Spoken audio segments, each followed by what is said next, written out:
सनहिया लगावल बहुत बात नइखे। सनहिया लगावल बहुत बात नइखे। नजरिया चुरावल बहुत बात होला।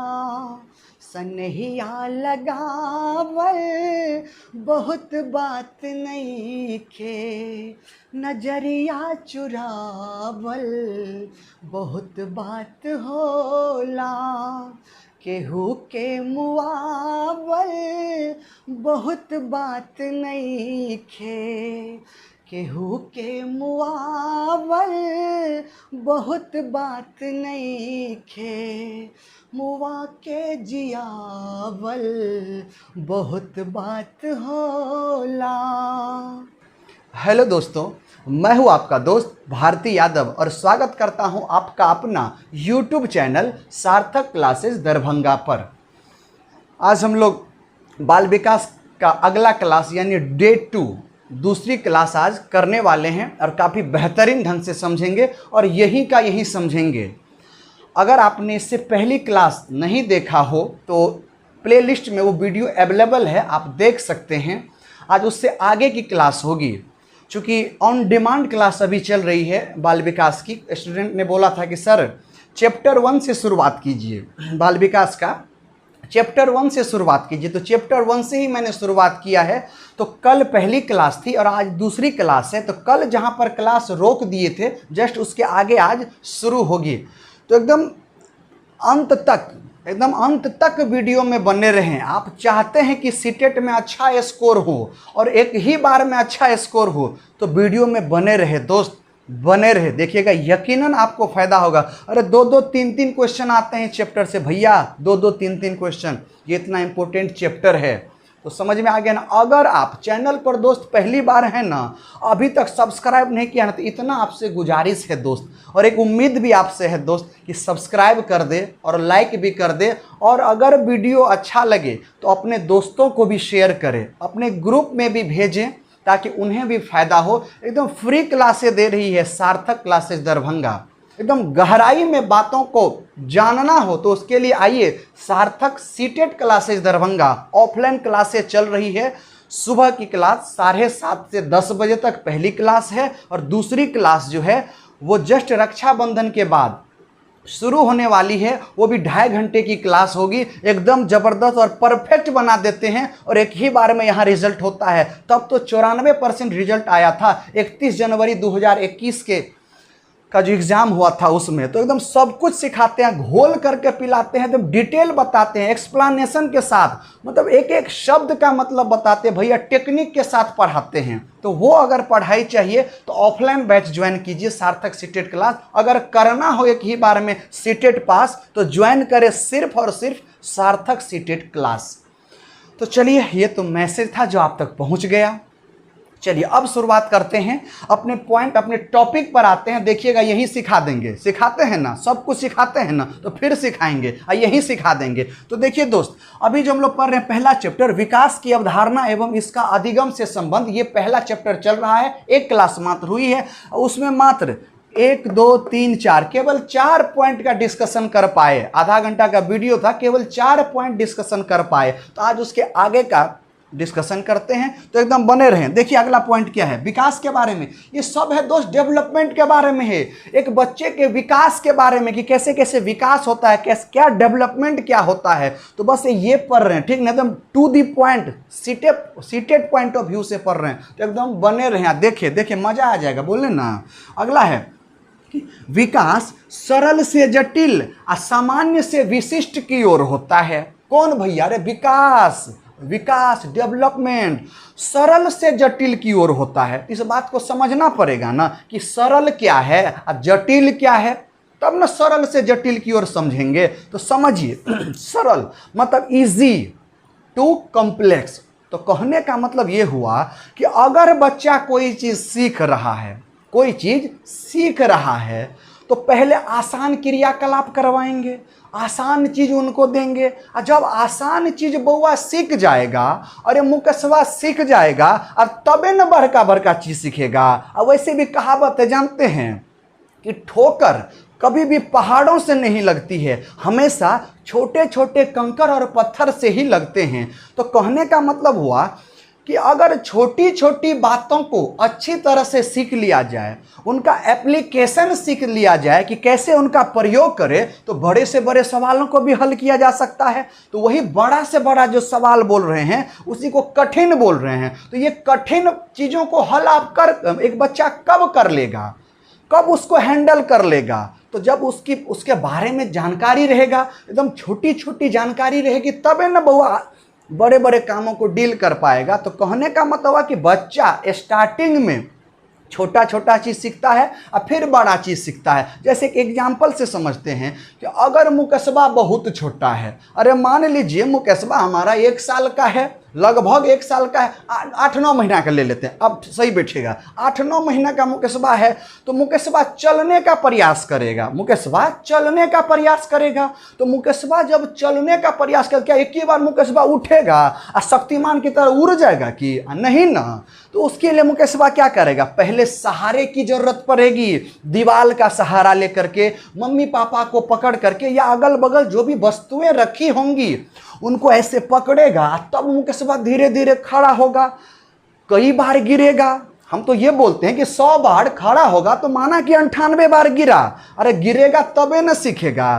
कहने का मतलब हुआ कि अगर कोई बच्चा कोई चीज़ सीख रहा है तो पहले गलती करेगा, बहुत सारी गलतियां करेगा। और गलतियां करना क्या है भैया, सीखने का, समझ रहे हैं? अगर कोई बच्चा गलती कर रहा है तो इसका मतलब एक शिक्षक को किस रूप में लेना चाहिए, उस गलती को कभी भी भयावह के रूप में नहीं लेना चाहिए, कभी भी जटिल नहीं बनाना चाहिए। क्यों जानते हैं? अरे क्योंकि भैया सीखने की प्रक्रिया ही होती है गलतियां। अगर कोई चीज़ कोई बच्चा सीख रहा है तो पहले गलती करेगा, अरे गलतियों से ही सीखते हैं ना। जैसे जैसे गलतियां करेगी, जितनी बार गलतियां करेगी उतनी बार बच्चा धीरे धीरे सीखता जाएगा। और जैसे ही बच्चा सीख लेगा तो अब थोड़ी ना गलती होगी। तो इसका मतलब क्या हुआ कि अनलर्निंग इज आल्सो लर्निंग, अनधिगम भी एक अधिगम ही है, न सीखना भी एक सीखना है। तो यहाँ पर आते हैं, बात को जोड़ते हैं, लिंकअप करते हैं इस पॉइंट से कि अगर बच्चा पहली बार खड़ा होने का प्रयास कर रहा है तो सहारे के साथ करेगा, फिर धीरे धीरे सहारा लेते लेते खड़ा होगा। एक दिन ऐसा आएगा कि बिना सहारे का खड़ा होगा, और फिर धीरे धीरे चलना शुरू होगा, और फिर कुछ दिन के बाद खूब स्पीड में भी चलेगा। तो पहले कौन काम किया मुकेशबा? अरे छोटके काम किया ना, नन्हे नन्हे कदम से पैर आगे रखा, फिर में वही नन्हा मुन्हा कदम क्या होगा, बहुत फास्ट चलने लगेगा। तो बहुत फास्ट वाला क्या होगा, जटिल काम। अब बच्चा दौड़ भी सकता है, पीटी उषा भी बन सकता है, किसी रेस में भाग भी ले सकता है, लेकिन 1 साल का बउआ ले पाएगा? मुकेशबा ले पाएगा? बोले हाँ सर ले पाएगा। अरे नहीं ले पाएगा भैया, मुकेशबा नहीं ले पाएगा। मतलब हुआ ये कि जब उसकी शारीरिक क्षमता, बॉडी का जो एफिशिएंसी है वो इम्प्रूव हो जाएगा। और कहने का मतलब समझिए दूसरी भाषा में, ये शारीरिक विकास धीरे धीरे होते ही रहता है। जैसे ही हड्डियां मजबूत होगी तो मुकेशबा दौड़ना शुरू करेगा। तो क्या एक ही दिन में हो जाएगा? एक ही दिन में हो जाएगा? शुरुआती में जब बच्चा जन्म लेता है ना, जब शैशवा अवस्था में रहता है ना, न्यू चाइल्ड बॉर्न बेबी बोलते हैं, जस्ट जन्मजात बच्चा, तो जानते हैं 300 से ऊपर हड्डियां रहती है, 308 हड्डियां रहती है। उसके बाद क्या 300, मतलब 300 से ऊपर हड्डियां रहती है, माना कि 300 ले लेते हैं, 300, क्योंकि कहीं कहीं पे 300 भी लिखा था, 300 ले लिए दोस्त, 300 हम मान लिए कि नवजात शिशु में जो हड्डियां पाई जाती है वो 300 होता है।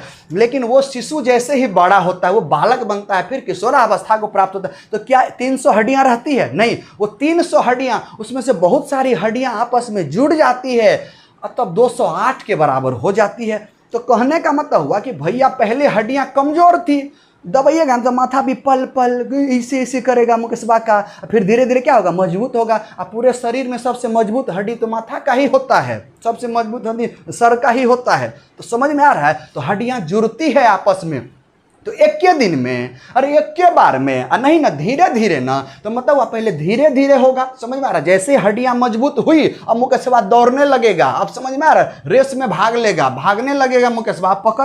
अब पकड़िए कि मैया मोरी मैं नहीं माखन खाइयो, अब खोजते रहिए। तो समझ में आ रहा है? तो पहले छोटका छोटका काम करेगा। एक और एग्जाम्पल से समझाते हैं। अगर मुकेशबा को जोड़ सिखाना हो, क्या सिखाना हो, जोड़, एडिशन सिखाना हो, तो एक के बार हासिल वाला दे देंगे क्या, हास्कैरी वाला दे देंगे क्या, नहीं ना। पहले छोटका छोटका क्रियाकलाप करेंगे, जैसे ही वो हो जाएगा तब हासिल वाला करेंगे, तब बड़का बड़का दे देंगे, तो बड़े बड़े सवालों को भी मुकस्बा बना लेगा। लेकिन कब, जब छोटा छोटा चीज मुकस्बा को अच्छे से आता रहेगा तब। तो मतलब कहने का ये हुआ कि विकास हुआ ना, अरे पढ़ने के टर्म में विकास हुआ ना भैया। तो अगर मुकस्बा में डेवलपमेंट हो रहा है तो पहले छोटा छोटा होगा फिर बड़ा होगा। मतलब समझ में आ रहा है, क्रियाकलाप बच्चे से पहले छोटका करवाएंगे फिर बड़का करवाएंगे, छोटका पे जैसे ही परिपक्वता हासिल होगा तो बड़का तो अपने बना लेगा। तो समझ में आ गया, सरल से जटिल का मतलब पहले छोटा छोटा फिर बड़ा वाला। Logic clear? अरे क्रिस्टल क्लियर हुआ दोस्त? अगर अच्छा लगा हो ना तो सेशन को पक्का लाइक करके जाना। और दोस्त सब्सक्राइब नहीं किए तो इतना जरूर कर दे, डेली शाम के 7 बजे दोस्त आते हैं कि नहीं आते हैं, इसी चैनल पर आते हैं आपको सिखाने के लिए एकदम फ्री ऑफ कॉस्ट, इतना कर दे दोस्त। तो चलिए और बात करते हैं सामान्य से विशिष्ट की ओर। अरे जनरल से स्पेसिफाई, अब जनरल मतलब क्या हुआ समझिए समझिए समझिए।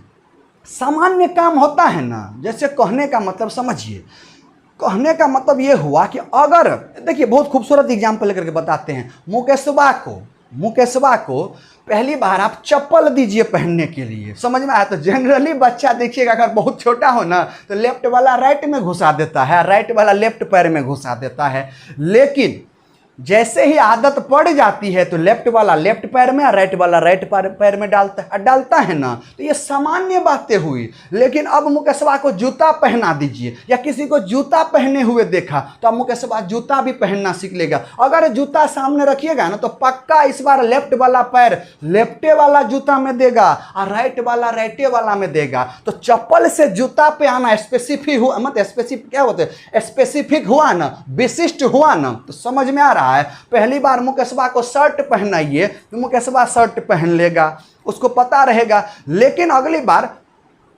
बार मतलब उसमें समझिए ना कि कुर्ता दीजिए पहनने के लिए, तो मुकेशबा अब कुर्ता भी अगर पहनना सीख लिया तो शर्ट से कुर्ते पर जाना क्या कहलाएगा, विशिष्ट कहलाएगा। समझ में आ रहा है? शर्ट पहनने आ गया, अब टाई भी बांधने आ गया, मुकेशबा टाई जेंटिलमैन बन गया। तो मुकेशबा का जेंटिलमैन बनना, पहले सिंपल सा मेरे जैसा कुछ पहन लिया, मतलब टी शर्ट पहन लेता था, अब मुकेशबा टाई लगा के जा रहा है, बेल्ट लगा के, जूता लगा करके, समझ में आ रहा है, जेंटिलमैन बन के जना रहा है। तो कहने जा रहा है, तो कहने का मतलब क्या हुआ कि सामान्य से मुकेशबा विशिष्ट हो गया। तो कहने का मतलब हुआ कि छोटका छोटका चीज को जब हाईफाई में बदल दिया जाए, एक यूनिक टाइप में बदल दिया जाए, एक नया चीज मुकेशबा जब करे तो वही विशिष्ट कहलाता है, विशेष कहलाता है। जो सामान्य के द्वारा नहीं किया जा सके वही विशेष होता है। समझ में आ रहा है? एक और एग्जांपल बताएं, सुनो बताते हैं।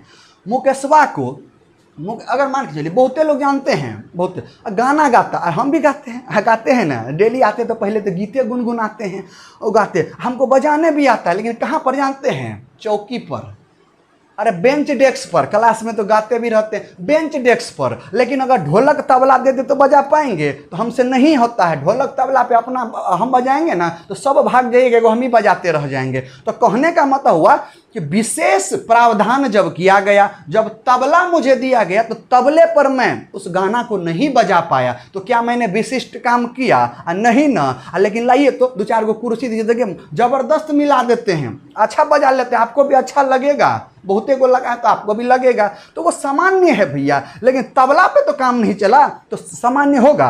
अरे नहीं ना।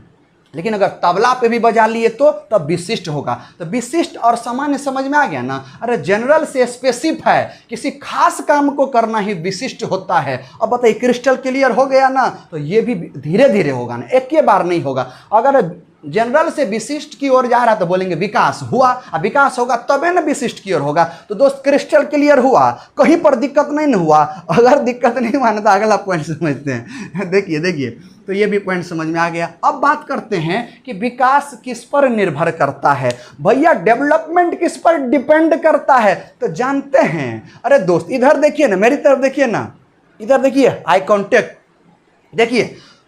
अरे 2 चीज पर निर्भर करता है, आनुवंशिकता और वातावरण। आनुवंशिकता और वातावरण, अब समझिए आनुवंशिकता क्या होता है ये भी बता देते हैं यहीं पर। हालांकि एक चैप्टर है आनुवंशिकता और वातावरण या पर्यावरण। तो समझिए आनुवंशिकता को समझिए, जैसे मम्मी पापा या उनके पूर्वजों का गुण बच्चों में आना ही अनुवंशिकता होता है। अरे भैया समझिए समझिए, मेरे बाबूजी का जो डीएनए होगा वही ना हम में आया होगा, और आपके भी बाबूजी का मम्मी का होगा वही ना आप में भी आया होगा। ऐसे समझ में? तो कहने का मतलब हुआ कि जो नेचर, जैसा गुण, जो जिस तरह का खानदानी पेशा होगा वही ना आप में भी आने का चांस रहेगा। तो ये होता है अनुवंशिकता, जिसको प्रकृति भी बोलते हैं। क्या बोलते हैं? प्रकृति भी बोलते हैं, खानदानी भी बोलते हैं अनुवंशिकता को। अब पर्यावरण मतलब होता है माहौल, वातावरण, पोषण, समझ में? ये सब होता है पर्यावरण का दोस्त, ये लोग पर्यावरण है। तो अगर मान लो कि हम डेवलपमेंट अच्छा चाहते हैं तो अनुवंशिकता अच्छा होना चाहिए। कहने का मतलब हुआ अगर पापा जी का हाइट 4.5 फुट का हो और मम्मी का हाइट 4 फीट का हो तो बउआ का हाइट 6 फीट का होगा? अरे नहीं होगा। अगर बउआ के बाबू गांव में और नानी गांव में, मतलब मामा गांव में, गांव मतलब पूरा गांव की बात नहीं कर रहे हैं, मामा के घर की बात कर रहे हैं। अगर मामा गांव बोलूं तो मतलब हुआ मामा के घर की बात, ठीक ना? तो मामा गांव में और चाहे बाबू गांव में, कहने का मतलब कि बाबूजी के खानदान में, मामा जी के खानदान में अगर किन्हीं का हाइट, किन्हीं मतलब कौन? मामी नहीं, मामी नहीं, मामा, नाना, नानी, इसकी बात होगी। अगर मामा, नाना या नानी का हाइट अगर बड़ा रहा है तो हो सकता है मुकेशबा का हाइट बड़ा हो, लेकिन कुछ देर के लिए माना कि वो भी छोटा है, सभी लोग छोटे हैं, तो सभी लोग 4.5 फुट के हैं, तो लग रहा है मुकेशबा 6 फुट का होगा? नहीं होगा। तो ये अनुवंशिकता हुआ ना। अरे माना कि माता की आंखें, अरे माँ की आंखें माना कि ऐश्वर्या राय वाली नीली आंखें है, तो हो सकता है बउआ का भी आंखें नीली हो, तो आंख का नीला होना भी अनुवंशिकता कहलाएगा। और किसी का रंग गोरा है, अगर किसी का रंग गोरा है तो पक्का या तो उसकी मम्मी ने तो पापा गोरे होंगे तबे ना गोरा होगा, और मम्मी या पापा दोनों काला हुआ तब बच्चा गोरा हो। तो समझ सकते हैं, फिर सस्पिशन जाता है पड़ोसी के ऊपर। तो कहने का मतलब हुआ ये अनुवंशिकता होती है, और अनुवंशिकता को बदला नहीं जा सकता है, यह स्थिर होता है। अनुवंशिकता को स्थिर सामाजिक संरचना मानी जाती है, आप नहीं बदल सकते हैं भैया। हम में जो हमारा गुण है ना वो हमारे ही खानदान का आया है, आप नहीं बदल सकते हैं। चलिए, तो कहने का मतलब है कि बाबूजी अगर पढ़े लिखे हैं और माता जी पढ़ी लिखी है तो हम भी पढ़े लिखे पैदा नहीं लेंगे, मतलब पढ़ने में हमारी रुचि रहेगी, क्योंकि हमारा खानदान उसी से जुड़ा हुआ है, तो हमें भी लगाव वही रहेगा। ये होता है अनुवंशिकता। समझ में आ गया? अब बात करते हैं पर्यावरण, माहौल की, दोस्त की, परिवेश की बात करते हैं। तो अगर सुनिए, माना कि अनुवंशिकता आपकी बहुत अच्छी है, लेकिन अगर पर्यावरण खराब हो जाए तो भी उस बच्चे के विकास में कहीं ना कहीं बहुत ज़्यादा नुकसान पहुंचाएगा, मतलब क्षति हो जाएगी। कहने का मतलब समझिए कि एगो बउआ है, मैट्रिक तक घर में पढ़ा, 10th तक गांव में पढ़ा, और 10th में अच्छा नंबर लाया, 80-90% लाया, पढ़ने में भी अच्छा है तब लाया, माना कि लाया। आने के बाद दरभंगा आ गया, और दरभंगा आने के बाद ना मतलब ऐसे जगह पे रूम लिया कि जब उसका जितना भी गांव का वो दोस्त सब था ना बिगड़ा हुआ, सब वही उसी के आसपास वो भी रहने लगा। अब उन्हीं के संगति में रहने लगा, संगति को ही वातावरण बोलते हैं, उन्हीं के संगति में रहने लगा। तो धीरे धीरे उन संगति का असर पड़ेगा ना बउआ पे।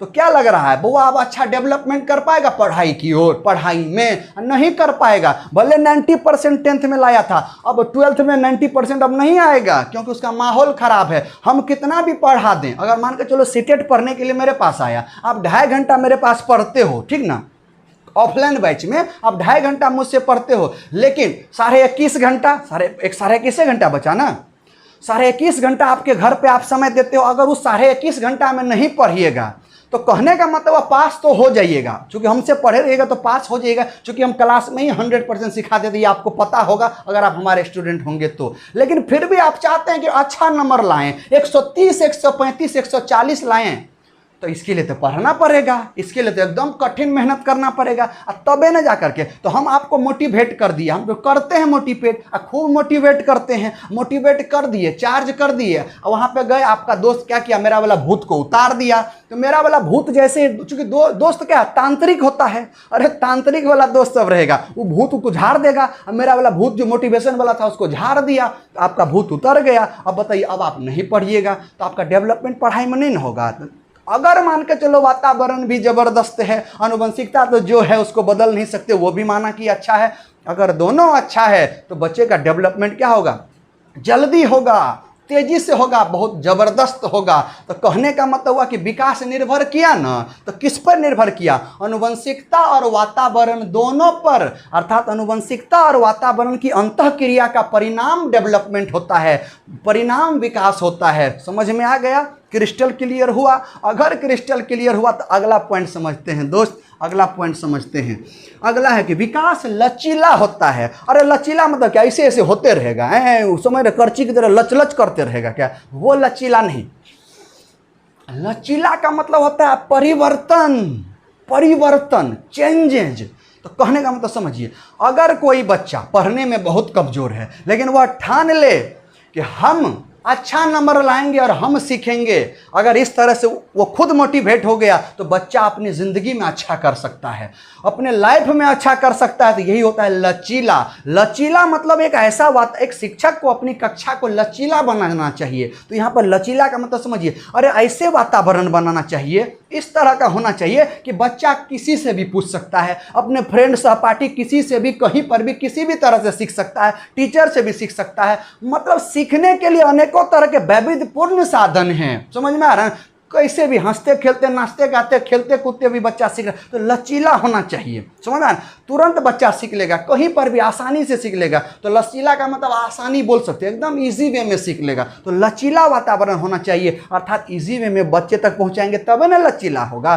तो विकास भी वही होता है। समझ में आ रहा है ना, लचीला होता है। भैया आज नहीं आ रहा है तो कल होगा। आज बाल विकास मुझे समझ में नहीं आ रहा, लेकिन मैं लगातार बाल विकास पढ़ूंगा तो मुझे बाल विकास समझ में आएगा, और यह तय है और यह हो करके रहेगा। तो यह लचीला हुआ ना, लेकिन यह कब होगा, जब ठानेंगे तब होगा। तो लचीला का मतलब समझ में आ गया ना, क्रिस्टल क्लियर समझ में आ गया। तो होता है ना लचीला। अरे हाँ बोलिए ना दोस्त, बोल दिए, मने मने बोला, मने मने सुनियो लिए। समझिए समझिए, तो ये भी समझ में आ गया। अब बात करते हैं विकास की दिशा का सिद्धांत। तो भैया जानते हैं, दूसरा चैप्टर पढ़ेंगे, दूसरा चैप्टर पढ़ेंगे, बाल विकास के सिद्धांत ही पढ़ेंगे, principle of development, child development ही पढ़ेंगे। लेकिन यहाँ पर वर्ड आता है तो बताना पड़ता है कि विकास की दिशा का सिद्धांत। तो आइए इसको समझते हैं। बताएं दोस्त, अब बताते हैं, सुनिए। माँ के घर में जब बउआ होता है ना, अरे मुकस्बा जब लिक्विड फॉर्म में था ना, माँ का अंडाणु और पिता का शुक्राणु जब आपस में मिला था ना, अरे फर्टिलाइजेशन का काम हुआ था ना, कहाँ, माँ के गर्भ में। ये माँ के गर्भ में होता है। तो माँ के यूटरस में, गर्भाशय में जब हुआ था ना, तो एक बच्चे की संरचना शुरू हुई थी, एक बच्चे का निर्माण शुरू हुआ था, एक बच्चा का बनना वहीं से शुरू होता है, एक जीव का निर्माण वहीं से होता है। मतलब जानते हम लोग सेल से बने हुए हैं, सेल से। समझ में आ रहा है, तो मतलब सेलों का निर्माण माँ के गर्भ में शुरू होता है। तो जानते हैं सबसे पहले पूरे शरीर में किन अंगों का विकास पहले होता है, तो सुनिए बताते हैं। जानते हैं ये जो माथा दिख रहा है ना, जिसको सर बोलते हैं, तो पहले सर का विकास होता है, पहले सर का विकास होता है दोस्त, सर का विकास होता है। और सबसे आखिरी में, सबसे अंत में पैर का विकास होता है। अर्थात पहले सर का निर्माण माँ के गर्भ में पहले होता है और पैर का निर्माण सबसे आखिरी में होता है। चाहे वो बच्चा अपने भारत का हो, चाहे वो आप हो भारत के, या मैं हूँ, या कोई भी अमेरिका का हो, लंदन का हो, पूरे ब्रह्मांड में कहीं का भी बच्चा हो, माँ के गर्भ में यदि वो रहा है तो निर्माण ऐसे ही हुआ है, पहले सर का और फिर पैर का। तो सर से पैर ही हुआ ना, एक दिशा हुई ना, और एक डायरेक्शन हुआ ना सर से पैर की ओर, तो यही दिशा हुआ। तो आपसे जब भी क्वेश्चन पूछे कि विकास की दिशा का सिद्धांत बताओ, तो एक ही लाइन में जवाब देना, सर से पैर की ओर। क्या बोलेंगे, सर से पैर की ओर। यह दिशा का सिद्धांत बोलते हैं। किसकी दिशा का, तो विकास की दिशा का सिद्धांत। अब बता, क्रिस्टल क्लियर हुआ? अरे तनी सा भी दिक्कत नहीं ना होकर अलबानी, तो इधर ध्यान दीजिए। आ रहा है ना समझ में? अरे दोस्त आ रहा है ना, एकदम आएगा, ऐसे कैसे नहीं आएगा। अब अगला बात करते हैं, परिपक्वन तथा अनुभव का परिणाम विकास होता है। एकदम स्कीमा में फिट कर लें। परिपक्वन और अनुभव, इन दोनों की अन्योन्य क्रिया, इन दोनों की अंतः क्रिया, इन दोनों से ही जन्म होता है विकास का। किन दोनों से, तो परिपक्वन और अनुभव। तो अब समझते हैं कि परिपक्वन क्या होता है, अनुभव क्या होता है। तो सुनिए, अब हम एक क्वेश्चन मेरे मन में आ रहा है दोस्त, एक क्वेश्चन आ रहा है, तुरंत आप सोचिएगा। पहले परिपक्व आदमी होगा कि परिपक्व से अनुभव आता है या अनुभव से परिपक्व आता है? यह भी एक क्वेश्चन बन सकता है कि विकास के क्रम में पहले अनुभव आता है फिर परिपक्वन आता है, या विकास के क्रम में पहले परिपक्वन आता है फिर अनुभव आता है? तो कौन सा होगा दोस्त, कौन सा होगा बताओ? जानते हैं, हम बताते हैं दोस्त, सब कुछ बताते हैं ना, ये भी बताते हैं। देखिए, पहले कोई चीज़ सीखते हैं तो सीखते हैं या तो गलती होती है या सही होता है, और इन्हीं दोनों में से कोई एगो काम होता है ना। अगर खुद से कोई काम करते हैं या तो काम होगा, नहीं तो नहीं होगा, और नहीं होगा तो किस वजह से नहीं हुआ ये सीखे ना। अरे सीखे कि नहीं सीखे बताइए? एडिसन जो था, बल्ब का जो आविष्कार किया था, 999 बार फेल हुआ ना, अरे 1000वां बार सक्सेस हुआ ना, तो क्या उसको बोलेंगे 999 बार फेल हुआ था? नहीं, वो सक्सेस होने के लिए, बल्ब को जलने के लिए प्रयास किया था, जला। तो अगर आप देखते हैं कि 999 बार फेल हुआ तो आप अपनी नेगेटिविटी को शो करते हैं। इससे यह पता चलता है कि आपका माइंड जो है वो नेगेटिव ज़्यादा सोचता है। तो थिंक पॉजिटिव, गेट पॉजिटिव। तो कहने का मतलब ये हुआ कि बच्चा, अगर हम कोई काम करेंगे तो या तो काम होगा, नहीं तो नहीं होगा। अगर नहीं होगा तो तरीका पता चला कि इस तरीके से काम नहीं होता है। अगला जब भी वो काम करने आएगा उसको बोलेंगे ए ऐसा मत करो भैया, हम किए थे, इस तरह से नहीं होता, तुम ऐसा करो। या काम होता है दूसरे केस में, तो अगर काम हुआ तो किस तरह से हुआ ये तरीका सीखे। तो जैसे जैसे आप काम करते हैं तो उस तरह से क्या होगा, आप में अनुभव आता है। जैसे मैं अपनी बात कर रहा हूं कि 2004 ईस्वी में, 4 नहीं 5, वैसे पढ़ाना तो शुरू कर दिया था 2003 से, कॉपी पर पढ़ाना शुरू किया था, लेकिन 2005 से ऑन बोर्ड आ चुका था। बोर्ड पे पढ़ाने के लिए पटना में वहीं पे पढ़ाना शुरू किया था। उस समय 7th 8th को पढ़ाता था 2005 में, 7वां 8वां 9वां 10वां को। तो पहली बार जब मैं पढ़ाने गया था, फिजिक्स पढ़ाने गया था, फिजिक्स, तो पहली बार जब पढ़ाने गया था मुझे चीज़ें आती थी, लेकिन जान सब दे सब काँप रहा था, एक सिस्टमेटिक ढंग से नहीं बता पा रहे थे। लेकिन आज कितने वर्ष हो गए, 16 वर्ष हो गए। तो अब 16 वर्षों का अनुभव आपके सामने शेयर करते हैं। भैया 500 बच्चा रहे, 1200 बच्चा रहे, 12,000 बच्चा रहे, अब तो घबराने की जरूरत नहीं पड़ती है। अब एक्सप्लेनेशन तो जितना बच्चा अधिक रहता है उतना और अधिक जैसे लग रहा है, और अंदर से एनर्जी और आता है। तो ये कब आया? अनुभव पे ना, धीरे धीरे धीरे धीरे मेहनत किए। आज 16 साल का अनुभव ही ना आपसे शेयर कर रहे हैं अपने। जैसे आप मान के चलिए आप मेरे क्लास में भी पढ़ते हैं तो आप तो जानते होंगे किस तरह से हम पढ़ाते हैं, पूरे का पूरे एक्टिंग करके पढ़ाते हैं, हंसा खेला करके पढ़ाते हैं, और 2.5 घंटा कब बीतता है पता भी नहीं चलता होगा। तो कहने का मतलब ये हुआ भैया ये 16 साल का अनुभव है। आप एक दिन में चाहेंगे इस तरह से तो नहीं होगा ना। 16 साल का अनुभव आपके सामने शेयर कर रहे हैं तो वो अनुभव तो जबरदस्त रहा ही, और मेहनती तो हम ही हैं। तो अगर हम जितना मेहनत करेंगे तो अनुभव उतना बढ़ेगा, तो उस चीज में मैच्योरिटी भी तो बढ़ेगी और परिपक्वता भी तो बढ़ेगा। हम खुद 10 बार सीटेट क्वालिफाइड किए हैं अभी तक। कौन? सीटेट अभी तक 10 बार क्वालिफाइड किए हैं। तो बताइए 10 बार क्वालिफाई किए हैं, तो कहने का मतलब हुआ कि पहली बार क्वालिफाई किए, दूसरी बार किए, और धीरे धीरे क्वालिफाई, नंबर ऑफ क्वालिफाई की संख्या बढ़ती गई तो मैच्योरिटी बढ़ती गई। हम तो ये बोलते हैं कि अगर सीटेट का एग्जाम दे, मान लो अगर हम सीटेट का एग्जाम दे, इकलौता कोई सेंटर पे अगर एक कोई पास किया तो वो हम ही होंगे। क्योंकि ये क्यों बोल रहे हैं, ये इसलिए बोल रहे हैं ना क्योंकि हम में आत्मविश्वास है।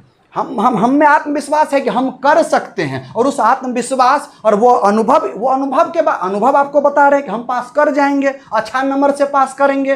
तो कहने का मतलब कि जैसे जैसे आप में अनुभव बढ़ता है तो आप में मैच्योरिटी लेवल बढ़ता है, और उसी मैच्योरिटी को तो हिंदी में परिपक्व बोलते हैं, तब परिपक्वता आती है। अर्थात पहले कौन आया? अनुभव। बच्चा करेगा तो सीखेगा, और जितना करेगा उतना जितना अभ्यास करेगा उतना अनुभव बढ़ते जाएगा, एक्सपीरियंस उतना अधिक होगा, और जितना एक्सपीरियंस होगा उसी रेशियो से क्या होगा भैया, मैच्योरिटी परिपक्व बढ़ते जाएगा। इसका मतलब बोलते हैं कि अनुभव और परिपक्वन सीधा समानुपाती है, डायरेक्टली प्रोपोर्शनल है। जैसे जैसे एक्सपीरियंस बढ़ेगा उसी रेशियो से, जिस तरह से एक्सपीरियंस बढ़ते जाएगा, अनुभव आपका बढ़ते जाएगा, तो आपका परिपक्वन भी क्या होगा, मैच्योरिटी लेवल भी क्या होगा, बढ़ते जाएगा, सेम रेशियो से बढ़ेगा। तो समझ में आ गया? तो पहले कौन आया? तो पहले कौन आएगा? तो भैया पहले अनुभव आएगा और फिर परिपक्वन आएगा, मैच्योरिटी आएगी। अब समझ में आ गया?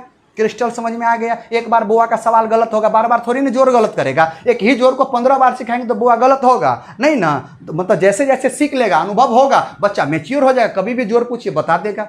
ये होता है। अब अगली बात करते हैं कि विकास प्रासंगिक हो सकता है। प्रासंगिक, तो प्रासंगिक का मतलब समझिए, प्रासंगिक वर्ड का मतलब क्या होता है समझिए। प्रासंगिक मतलब या तो ऐतिहासिक परिवेश से भी जुड़ा रह सकता है या सामाजिक सांस्कृतिक परिवेश से भी जुड़ा रह सकता है। रह सकता क्या, रहता है। तो समझिए, अगर आपके पापा जी या आपके दादाजी फ्रीडम फाइटर थे, अरे 1947 में आज़ादी की लड़ाई लड़े थे, समझ में आ रहा है ना, नमन है उस दादाजी को, आज़ादी की लड़ाई लड़े थे, तो वो खून उसमें, वो मतलब उसमें एक उबाल होगा, उनके खून में एक अलग उबाल होगा, एक अलग जोश रहा होगा। तो वही खानदान के तो आप भी हैं, तो आप में भी वही जुनून, वही जोश, वही जज्बा रहेगा। तो वो जो जज्बा का आना हुआ, खानदानी आना हुआ, वही हुआ ऐतिहासिक परिवेश कि हमारा इतिहास कैसा था, वो इतिहास भी हमें जीना सिखाता है, वो इतिहास से हमें हमारा डेवलपमेंट करने में बहुत मदद करता है। मतलब इतिहास को सीख सीख करके हम आगे बढ़ते हैं। तो क्या इतिहास हमारे विकास में मदद नहीं करता है? वह बीता हुआ कल हमारे विकास में मदद नहीं करता है क्या? अर्थात क्या उस ऐतिहासिक परिवेश से हम जुड़े नहीं है क्या? हम हैं जुड़े हुए, हम हैं जुड़े हुए। मतलब क्या, ऐतिहासिक परिवेश से विकास जुड़ा हुआ है। ये हुआ। अगला सामाजिक सांस्कृतिक। अरे भैया, हर समाज की अपनी संस्कृति होती है, कल्चर होता है, और संस्कृति हमें रहन सहन सिखाती है, किससे कैसे बात किया जाए, सब कुछ संस्कार सिखाती, सब कुछ सिखाती है। तो मतलब संस्कृति विकास में मदद करती है। बोल सकते हैं कि संस्कृति, कल्चर हमारे विकास में मदद करती है। तो संस्कृति, सामाजिक, सांस्कृतिक और सामाजिक परिवेश, इसको एक साथ बोले तो बोलेंगे ये प्रासंगिक वर्ड यहाँ पे इसलिए यूज किया गया है कि विकास प्रासंगिक हो सकता है, अर्थात ऐतिहासिक परिवेश और सामाजिक सांस्कृतिक घटकों से प्रभावित होता है। बताइए, क्रिस्टल क्लियर हुआ?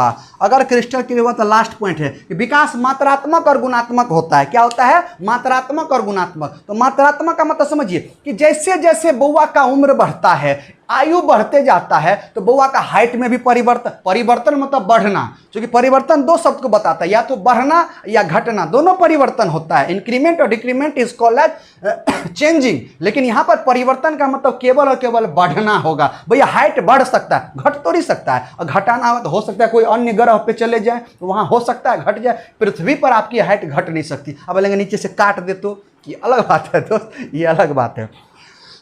तो कहने का मतलब समझिए, मात्रात्मक मतलब जैसे जैसे उम्र बढ़ता है, आयु बढ़ती है, तो उम्र बढ़ने के साथ शरीर में बदलाव आते हैं, हाइट में वृद्धि होती है, शरीर में बहुत तरह के बदलाव आते हैं। आपके भार का बढ़ना, जिसको वजन बोलते हैं, वजन का बढ़ना, लंबाई का बढ़ना, द्रव्यमान का बढ़ना, तो ये सब जो है इसी को मात्रात्मक बोलते हैं या परिणात्मक बोलते हैं, जिसको आप देख सकते हैं, वही होता है मात्रात्मक। क्रिस्टल क्लियर हुआ? अब बात करते हैं गुणात्मक क्या होता है। अरे भैया, गुणात्मक मतलब होता है नैतिक मूल्य।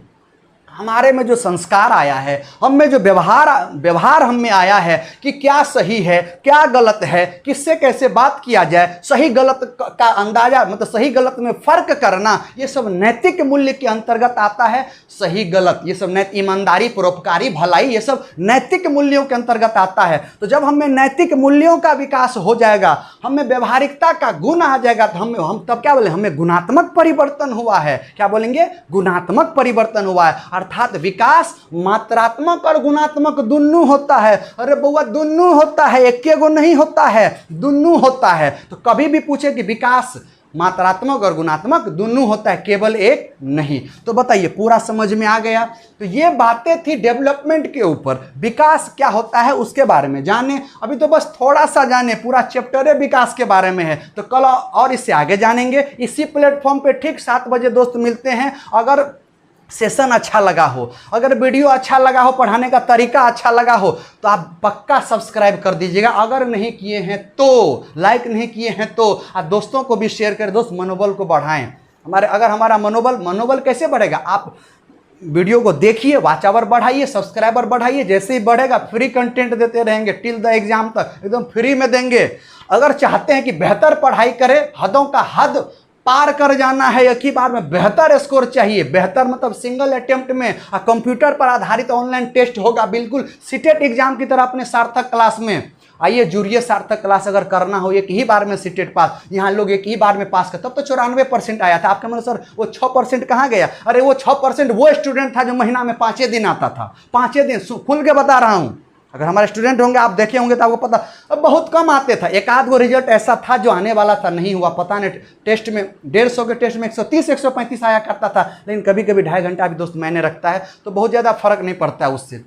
मनोबल हमारे स्टूडेंट का अभी भी उतना ही है, कंटेंट आज भी उसको उतना ही आता है, कॉन्फिडेंस लेवल भी आज भी उतना ही आता है। 94% रिजल्ट आपको क्या कम लग रहा है? वो भी 1-1.5 महीना में, 7 दिन में भी पढ़ा के लिए हैं कुछ स्टूडेंट को, ये आपको कम लग रहा है कि ये यूनिक नहीं लग रहा है? ये कुछ नहीं, 16 वर्षों का अनुभव है। अगर आप भी चाहते हैं ना एक ही बार में सीटेट निकाले, तो सार्थक सीटेट क्लासेज में संभव है। चलिए स्वागत करते हैं आपका सार्थक क्लासेज में, ऑफलाइन के बैच में। तो दोस्त आज का वीडियो यहीं पर रोकते हैं, काफी लंबा हो चुका है। तब तक सेफ रहिए, सुरक्षित रहिए। जय हिंद, जय भारत।